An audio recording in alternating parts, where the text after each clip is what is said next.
Well, welcome back, everyone, to another episode of Behind the Anchor. I'm Noah McLane, and man, we have the first head coach in decades to go up to Durham, New Hampshire, and walk away with the darn victory. And boy, does it feel good! You ain't lying, bro. Yes. Congratulations! That's outstanding. Yes.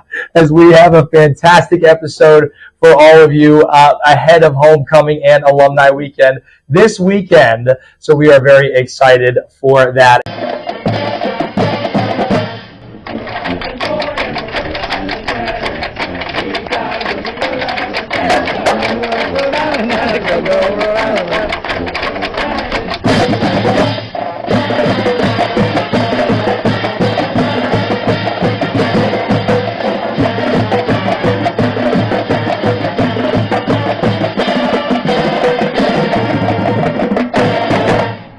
And as always, we're going to jump right into some background and quick hitter questions. Now, we went on the road this past weekend, so one of my questions to you is, are you a big traveler outside of football season when you get the chance? I mean, recruiting takes you wherever recruiting takes you. And that can be, all over the country. But most of the time it's, for us, it's Northeast, down the East Coast, down to Florida. But in terms of traveling, I really don't see a whole bunch of reason for it. It's not a big thing for me. Now I've got, my daughter out in California, so I'm due to get out there every once in a while. But everybody, we're trying to get back to Rhody, which we all know is the best place in the country. So do I travel a lot? No, I travel for recruiting, but when it's time to shut it down, we'll stay right here. Good answer. Love it. Now, even though you may not travel a lot, when you have traveled, what's one of the favorite places that you've visited before? This is not a real travel, but I mean, when throughout our career, all over the place where we always had a home base was to go up to Chatham, Massachusetts for vacation. So wherever we were at that point in time, whether it was North Carolina or Ohio or even Idaho, we would find our way back for a week, maybe two, share a house with my brothers and my old man and, family. So we had that's always the memorable trip we have. So I would have to place that at the top. And then one time I was in between jobs, we went across the pond, which was the only time I've ever done that.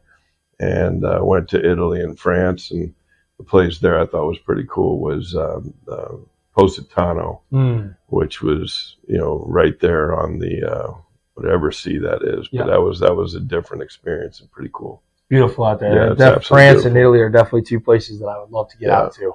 Now, on the complete opposite spectrum of that, least favorite place that you visited before? Wow, least favorite. And Durham, New Hampshire can count. That's topped only by Orono, Maine, or Missoula, Montana. Any place you go way up north to have to play a game always seems a little bit daunting. But I can say my least favorite place, at least to the travels of football. I remember going to play when I was at UCF and had to go down to UTEP, Texas El Paso. And remember getting on the plane, we squeaked out a win, and I turned to the offensive coordinator, Charlie Taff, and I said, that'll be the last time I go back to El Paso. And then, of course, that was the head coach from UTEP called me that year and offered me a job, which was I'll get back to you, and that's a definite no. All right. Well, El Paso is off the list of places that I might find Coach Fleming in that sense. Yeah, you won't get me there. Now, a lot of people when they're traveling, they collect items. I know my dad always used to kind of collect things as he would go about his things. Have you ever collected a souvenir or something from your travels that you kind of think is one of your best or your personal favorites? Man. Occasionally you pick up a picture of something or, a piece of art, a little something that catches your eye. I didn't travel, but there's some over there I picked up a little bit ago just because I thought it was cool. Yeah. But I do remember way back when I would always pick up matchbooks when those things were available. And I had this huge huge bottle just full of matchbooks, mostly out of bars and restaurants, but mostly out of bars. And it was pretty cool. I really don't know whatever happened to it, though. One match would have taken care of it, though, that's for Somewhere sure. Somewhere in the abyss. Yeah, it's in the abyss. And moving back to football a little bit as we jump into some of the quick hitters, do you consider yourself a football sentimentalist? Explain that. Are you sentimental about football? And I think we all know the answer to that, meaning, like, how do you not be in love with the game? I love the game. I mean, I love football. I mean, I think that's a critical piece. Now, I mean, there's certainly, it is a job too. And in any job right now, there's good things and there's bad things that go along with that. But am I a sentimentalist? Yeah, I think, I'm overly emotional at times, particularly talking to the kids after wins. And, pride usually goes ahead, brings up some watery eyes for me for some reason. Sometimes I feel like Dick Vermeil. You guys don't even know who he is, but it seemed like he was the head coach of the Philadelphia Eagles, and it seemed like every time he won a championship, he was blubbering like a baby, but he won championships, so who really cares? But yeah, I would say that I'm emotional. I don't know about sentimentalist, but I'll have to do some research on that one. Fair enough. Now, when we look around this office, there is a lot of really neat things that you've collected along the way, footballs, memorabilia. We got a ram head that actually serves a lot of different purposes. So some random things around here. What would you say your favorite thing of those are somewhere in this office, and why? Well, the only reason they're here is because I have zero. If you walked in my house, you would have no idea that we've been part of the game of football for as long as we have. We don't have a trophy room. We don't have balls. And so I really just got these for safekeeping because they were firmly entrenched in the basement. But probably one of my favorite things, besides the pictures of my true trophies, which are my children and my wife. But I mean, the memory of an undefeated season is something pretty special. That happened at Sacred Heart in 2001, and that was a pretty good memory. But each one of these things I look around, have significance and good memories all the way around. Fair enough. I love that. I actually did not know that. That's really cool. Yeah. That's that undefeated season. Oh yeah, that was when I really had the magic wand in 2000 and 2001. Took over a program that had won 9 games in 10 years, something crazy like that, and we went 21-1 over a 2-year period of time, and that's what I expected to do here. It's just taking a little longer. Hey man, well, we're in the right direction right now. We're gonna go ahead and knock off some wood, but things seem to be rolling. Now let's talk about anchors for a second. There's a lot of anchors with Rhode Island Estate in your office, tattooed on my leg. Yeah. We can leave that one out though. But which one is your favorite and why? Why is it significant? Or just like, which one is your favorite and why is it significant to you? Yeah, which one's my favorite? I mean, probably like the one with a bell on it, because I've always said that's the quitting time bell. Yeah. And so if I'm closing up shop, I'm going to ring the bell, and that indicates to the guys that they can leave. Although I don't think it works very well, because most of the time they seem to be finding ways out before I ring the bell. I don't have a favorite, but I do have a favorite of the significance of it, because it's in the middle of the state of Rhode Island flag. It's very symbolic of our state, what we're all about. Under that anchor in the flag says the word hope, which is kind of a weird one to as a football coach to think about, because you really don't want to go into a game and just hope you win. Hope you're prepared well enough to win. But it's significant, particularly because what we carry on the field. Yeah. It anchors you. It puts you down, in a stormy sea. Things are wild, just like a football game. And we plant that down at home. We'll do it again this weekend, and time to go. And you're attached to that 11-link chain, which we only know that we're only as good as our weakest link. Love that. Love that.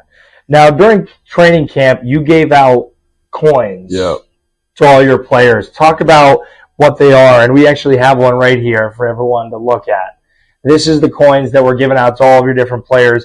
What's the significance of this coin right here? The significance is it's just a cool piece. Yeah. That was, they donated by Anthony Santoro's father.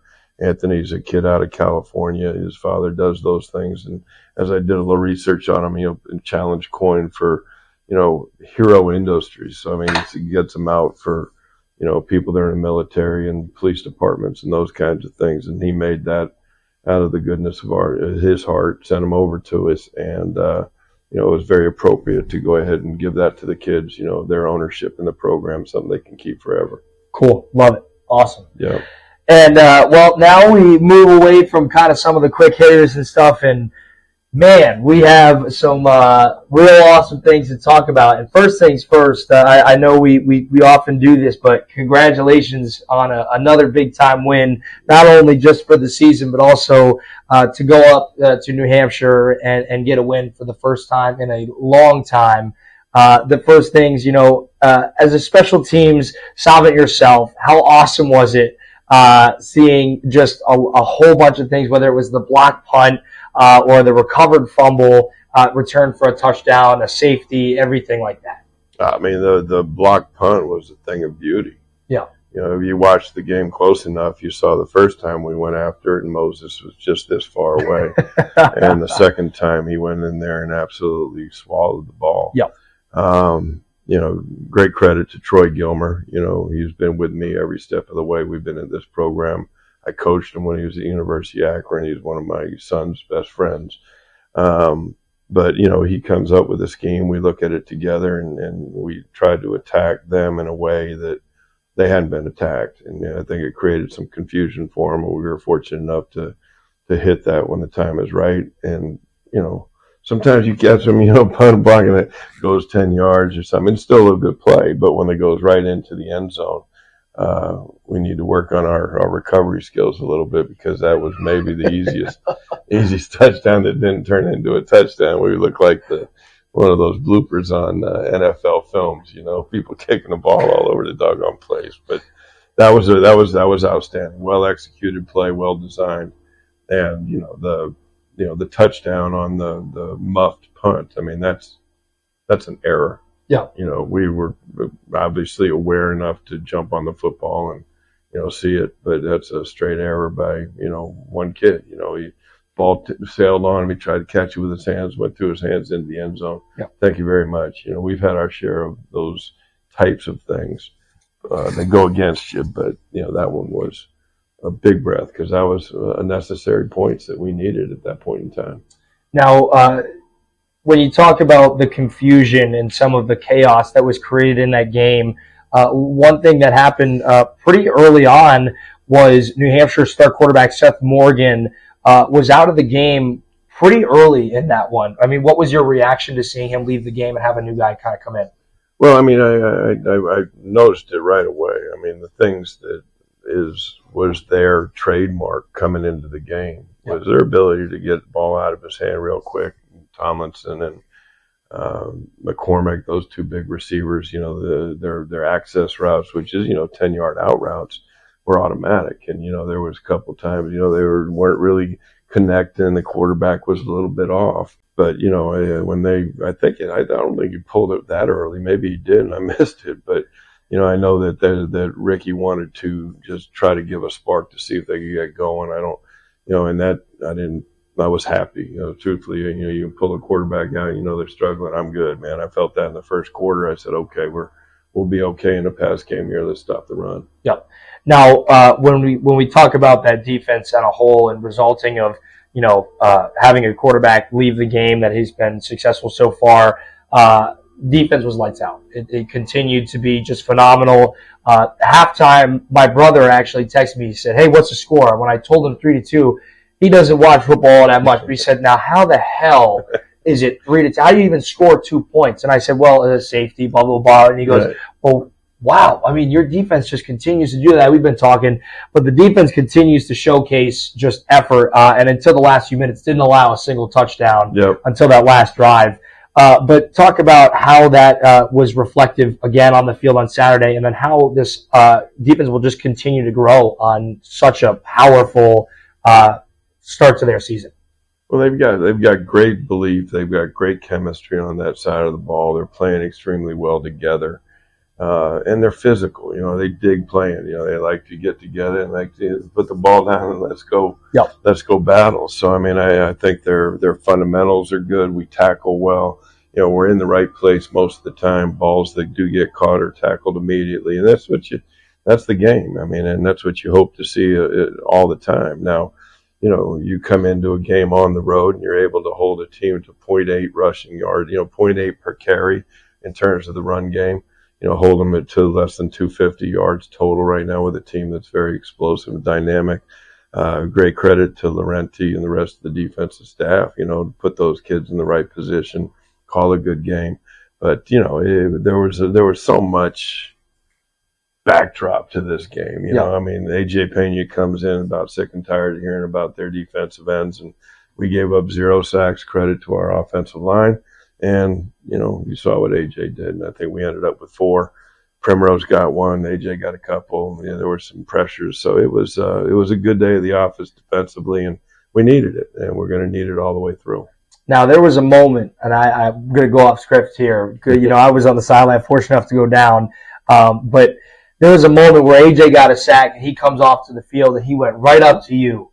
And there was a moment between you two where you were going back and forth.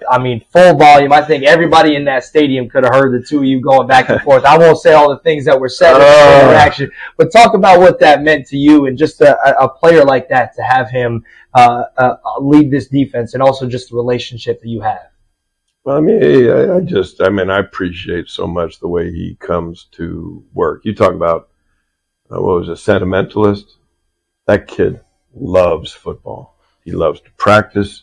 He loves to lift weights. He loves to prepare, watch tape, do whatever it takes right now. And and then his purity of spirit on the football field is second to none. So, what happened on the field on Saturday, I don't remember real well.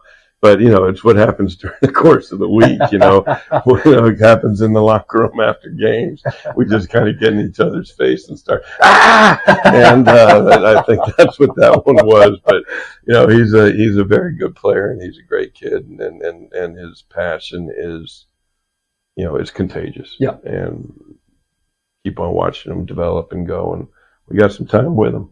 Yeah, awesome. Now, when you guys think back to last week, and you think about winning the Governor's Cup, and then following that up with not only having won the Governor's Cup, but setting the record for the most consecutive Governor's Cup wins, and then going ahead and making a continuing statement down in Durham of saying, hey, listen, we are a team that is not to be messed with. These are 2 very big wins. But what does that mean to you, and just kind of what does that reflect on this program to other teams? Well, it's continued development. We've seen, over the years, there are a number of things that hadn't happened in a long period of time. Basically, getting into just your first winning season was hard to come by. It's crazy, you think about, hey, everybody's going to have a winning season. We are 17-year drought until we hit one in 2018. There are a number of things we've knocked off that haven't been done here in quite some time. So it means an awful lot to me. What does that do for you? Really not a whole bunch going. We got to continue that trend going forward. We got to go win this weekend, win an homecoming game and try to get ourselves one step closer. But, those accomplishments are certainly registered by me. Don't spend a bunch of time on them, but certainly a proud spot that we can take URI and put it out as a nationally recognized football program. But at the same time, I don't feel like we have respect. Mm-hmm. We just went on the road and beat number 19, and we moved up 1 spot. Mm-hmm. Now, I'm not going to start worrying about those rankings because you can go ahead and get knocked out. We go ahead and lose a game like that, we'll drop 6 spots. We just have to win, and that's why the rankings are really rat poison up until the time that you're getting to that end of the season, late November, and you're putting yourself in position for playoffs. But I think that will come with the number of wins. Right now, I think, the magic number I've always said is 8, and now I'm starting to be concerned it might be 9. But we got what we got right now. Let's see if we can stack another one this weekend. Now, when you talk about, obviously we've discussed a couple of times that 7 or 8 game hump where you guys have kind of just fallen short of the mark of, or at that mark, but not over it to get yourselves into that next spot. this weekend, another big game against Maine as you look, but something that's really cool is not only this week, but following, for the only time this year, back-to-back home game sets. And also 2 weekends where there's going to be a lot of energy in the house for alumni weekend and homecoming weekend, and then following parents weekend, you get a lot of people coming in. Just what does that mean to know that the environment here is on your side, and this house is going to be rocking? I think it's what you want to develop, a home field advantage. A home field advantage is just that. You're comfortable, you come out of your own locker room, you're going onto the field, you practice on every day, but you've got the 12th man, and the 12th man is the people that are in the stands, Rhody Ruckus, the kids, everybody, and it needs to continue to elevate, and get wild in there, and then make sure that they're filtering on over to the opponent's sideline and start yelling in their ears all day long. I mean, there's just there's a tremendous amount of excitement of the program, but what we need to do is we need to win, we need to win, we need to win, we need to beat this team because it's a good team coming in, and that's where we're at. It's that time of year. We've seen, and we basically, established our momentum, our programmatic goals based upon what's happened in the past couple of years. Mid-season slow. You go down a couple of years ago, we were 5-0. Towson, Villanova.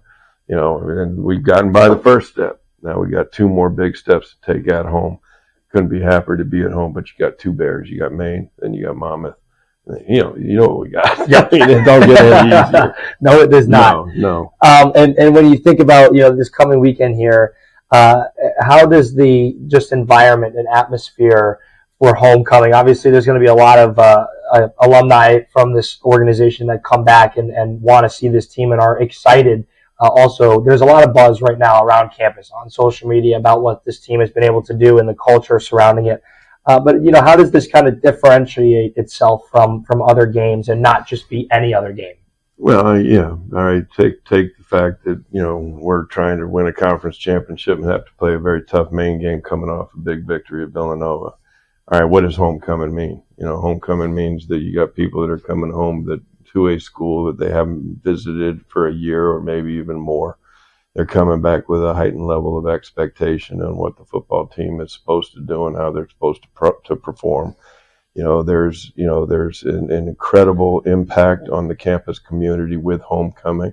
You've got all these festivities around, and if you go ahead and lay an egg on homecoming, it doesn't accentuate the experience. There's a tremendous impact on fundraising. Homecoming is about making sure people are coming back home and feeling the love they have for this place and, invest in it as we go forward. So it's not important to us particularly, but it's important to Mark Parlange. It's important to Thor. It's important to all of our old alumni. I have a bunch of kids that have played for me, over the last 11 years. They're going to be back in the stands, and, it'll be good to see everybody, but just want to keep focused and play our best football game. That's where we got to be.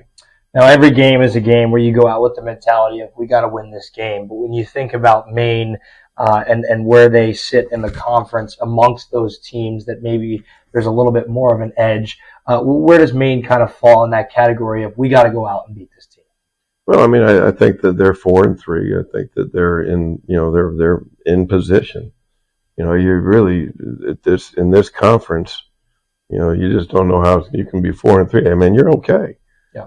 You sit there and you got to go ahead and you got to make sure you're knocking off conference wins, and that's where it all begins right now. They play us, and I think they go out and have to play Oklahoma the next weekend. But that it's critically important for both teams. I think that they're coming off a huge victory. Jordan's been there. Jordan Stevens, their head coach, has been there for, I think it's his 3rd season or 2nd, May 3rd season. And it's starting to turn around for him. It's starting to turn and do things that he's been designed to do. It took us a while. He's getting to that point. This will be a huge game for him to be able to take a step forward, put himself in a 5-win situation, knock off another ranked opponent 2 weeks in a row. So if you flip it, he's got a lot invested, but they got to get on a bus. They got to get 5 hours down from Orono. But they're coming into a very, very, the best place in the conference to play, and I honestly believe this is Meade Stadium. And if we can get it really loud and really nasty and make it a hard place on the Maine Black Bears, that'll go a long way, because we've had some wild knockdown dragouts with those guys. Well, kind of sticking to that point, the Bears are coming off of a dominating win against one of the best teams in the conference in Villanova. How do you look to keep the recent winning streak against Maine intact when they're coming off a big game, an identity game in that sense? That's Maine's issue. They got to handle that emotion, that high and that low and all this. They've got to maintain it. That's their challenge. Our challenge right now is to do what we ask them to do, which is get better each and every week. I felt we came out Monday and Tuesday and practiced extremely well. Today, I thought, we were just a little bit off, and made sure that they know, our kids know, that you better have it strapped in tight, like above my door right now. If it ain't tight, it ain't right. And we better be tight. We better be focused in, and we better be able to play our best football game, because if you let it get going away from you, it's awful hard to stop with a team that's surging. But we're surging too, so it's going to be a good game. I mean, if we play our best game, I'll walk off there happy regardless of outcome. But I know if we play our best game, we got a very high likelihood we can win it. Fantastic. Now let's talk about mascots for a second here. You've played the Brown Bears. You've played the New Hampshire Wildcats. Now the Black Bears come in before the Monmouth Hawks, Delaware Blue Hens. Not sure how I feel about that one. Albany Great Danes, and Bryant Bulldogs. So we're just talking mascots here. Are Black Bears the most intimidating nickname out of the entirety of that kind of gauntlet there? No, the names do nothing to me or the team. All right, I really don't think so. I can tell stories about two things.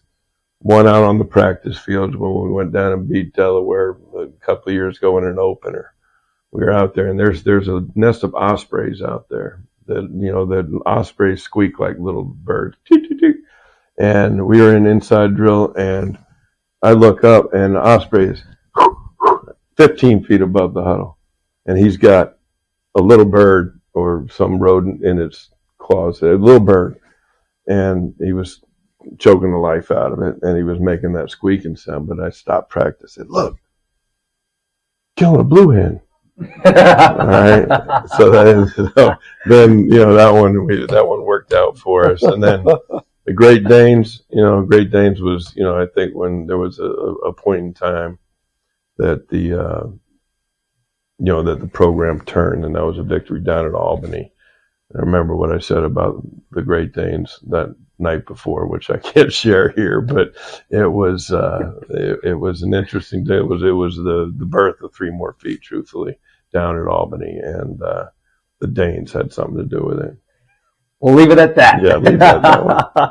We'll let the story kind of unfold however you can take it. Figure that one out. Yeah. Let's switch gears just a little bit, but to something equally as important.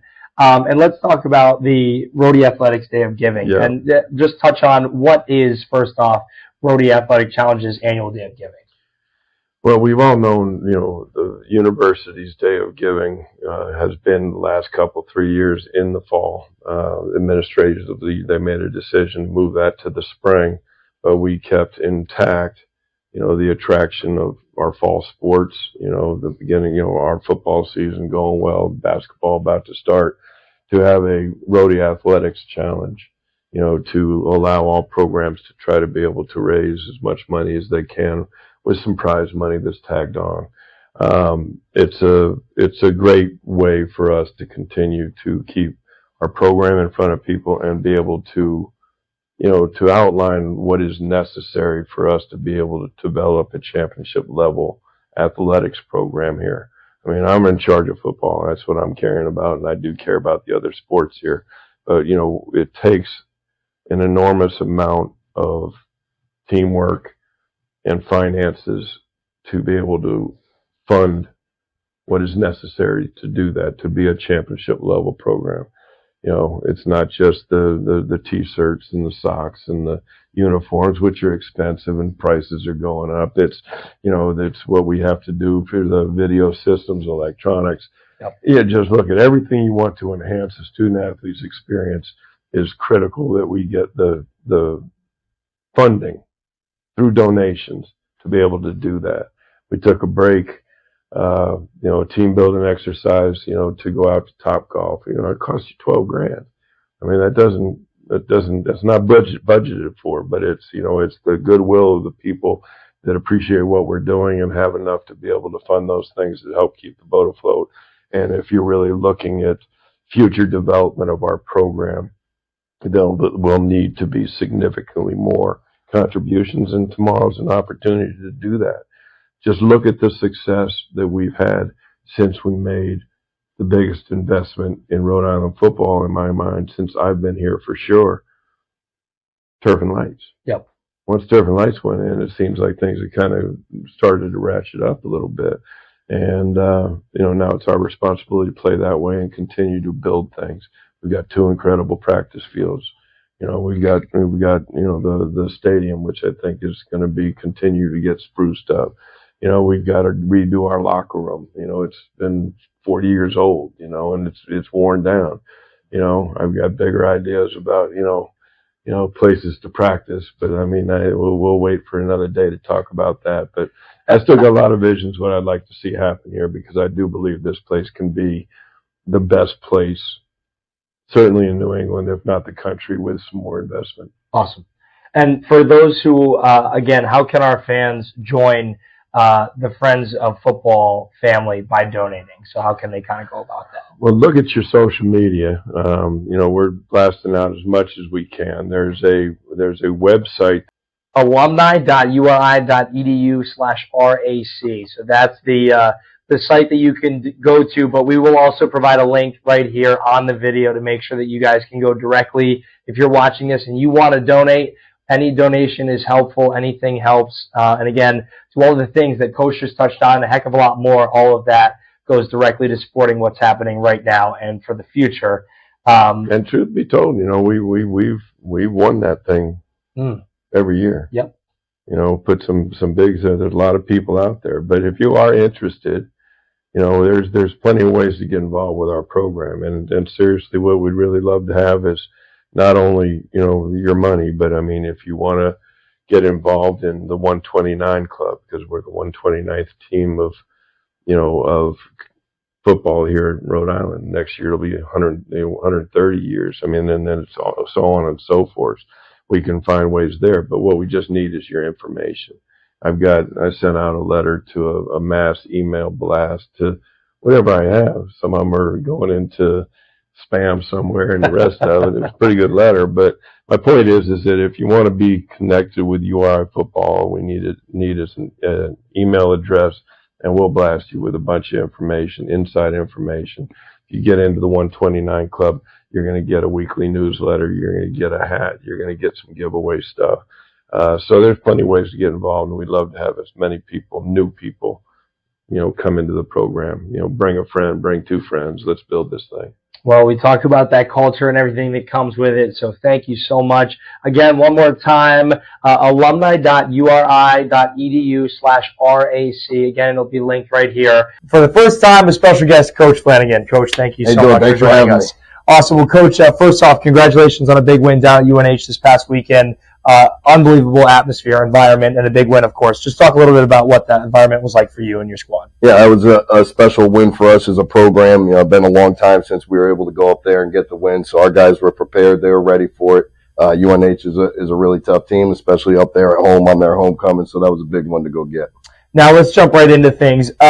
For your transition last year from running backs coach to now an offensive line coach, talk a little bit about what that has kind of included and how that's been for the transition portion. Yeah, it's been exciting for me. I coached tight ends here before I coached running backs, coached a little bit of defensive backs before that. So, staying on the offensive side of the ball, knew a lot about the run game and all the schemes that we run. So, I think it's been an exciting challenge, being able to have a bigger group, get more guys on the field and being able to prepare them. But I think so far it's been an exciting and fun transition. Awesome. Now, for those back home that may not know, what does it mean to be an associate head coach and to have to balance just multiple responsibilities on a daily basis in addition to that offensive line position that you hold? Yeah, I think, especially our level of football, all of our coaches are going to have a lot of different responsibilities to be able to have to handle.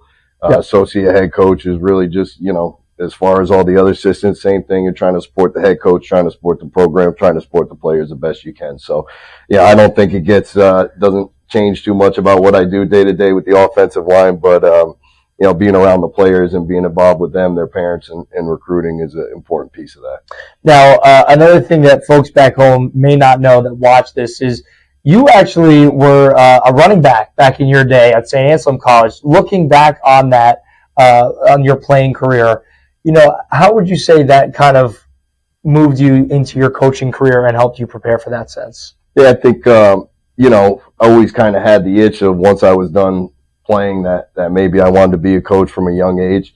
I think once I realized I wasn't good enough to go to the NFL and I wanted to keep doing this football thing, coaching was kind of the next natural path. So I was able to stay on my senior year after I was done playing in the spring semester and be able to be a student coach. Got involved, was coaching tight ends at the time. So I think it was a good transition. Obviously loved it and then continued on from there. Now, you've also coached in high school before, and when you look back on those experiences as well, how did that kind of prepare you for the recruiting aspect of Rhode Island football? I know, obviously, when we talk about the jack of all trades with your position, obviously recruiting a big part of that. How does that prepare you, and what does that give you an edge over some different recruiters that you may have? Yeah, I think going from playing in college and then being able to have the opportunity to go back to high school and you get a certain appreciation for what they go through. In college, there's normally some more support and everything. You go back to the high school, you reconnect with the players and the parents, and you kind of get that feel of where it all started and what it's really about. So I think that helped me as I continued to go back into college, just understanding, the foundation of where you came from, and being able to grow with the coaches around the area and staying connected with them as well. Absolutely. Now, obviously, one thing this year, especially that has been prevalent is Rhody Ruckus and the home crowd back this weekend, of course, here at Meade Stadium. But just talk about from the sideline the embrace of the success from the campus as a whole and kind of what that means, especially during a homecoming weekend where a lot of alumni, a lot of former players that are going to come in and watch this program and see how much that this has improved. Yeah, we're going to have a sold-out stadium. 10 years ago when I first started here, wasn't necessarily the case, but, we've done a great job being able to raise awareness in the area. Our players have done a great job, our support staff, everybody in between, and it's a community. And I think what we've learned is, down here in Rhode Island, they really do love football. Obviously when you're winning, it's going to draw a little bigger crowd, but you go to Meade Stadium, you could go to any other facility across the conference, you're not going to get a better game day environment than we got at Meade. And when you talk about that environment and kind of the elevation that this team has arisen to, of course, now at a 6-1 record, what does it mean to you specifically to play a massive part in elevating this program to an elite level and just all of the atmosphere that has kind of surrounded it in the years leading up to and now today? Yeah, I think, the biggest thing I go back to is it all becomes family. So as you continue to be here for a long time, you continue to grow your family. So our alumni that have already been here for a long time, continuing with the players that we've been a part of, coaches that have been here, support staff that has been here, and then the community with more and more alumni. I think you could just see it's all building really towards a family environment. And when you think about the success, with that success, you're not there without the foundation of the family. Now, last question for you is when you think about this weekend and the previous 7 games, what is kind of one thing that you would like to see either tighten up or continue on a same trend in order for you guys to continue to build on that sense? Because we talk about that 7-hump game where this team has reached this margin, but it has kind of fallen short midway through. But now it's seeming like things are rolling. But how do you continue that? Yeah, I think it's just each day, just attacking it the same, not trying to look at the record, not trying to know where you are, knowing that you could have lost as many games as you won at this point in the season. I think that we need to stop hurting ourselves and take away some of the penalties, self-inflicted wounds, as we call it. But I think the biggest thing is just understand that you're 1-0 every day. You're 1-0 every time you go and take that field, every rep. You just got to win that rep. And if we can stay focused on the smaller picture instead of the bigger picture, I think it'll show on the field on Saturday. Awesome, Coach. Thank you so much for your time. Appreciate it. Thank you. Thank you all so much for tuning in to this homecoming special of Behind the Anchor. I'm Noah McLane with head coach Jim Fleming. Thank you, Coach, so much, as always, for sitting down with us. And, of course, a special guest, the Mike Flanagan, for sitting down with us again. Thank you to him.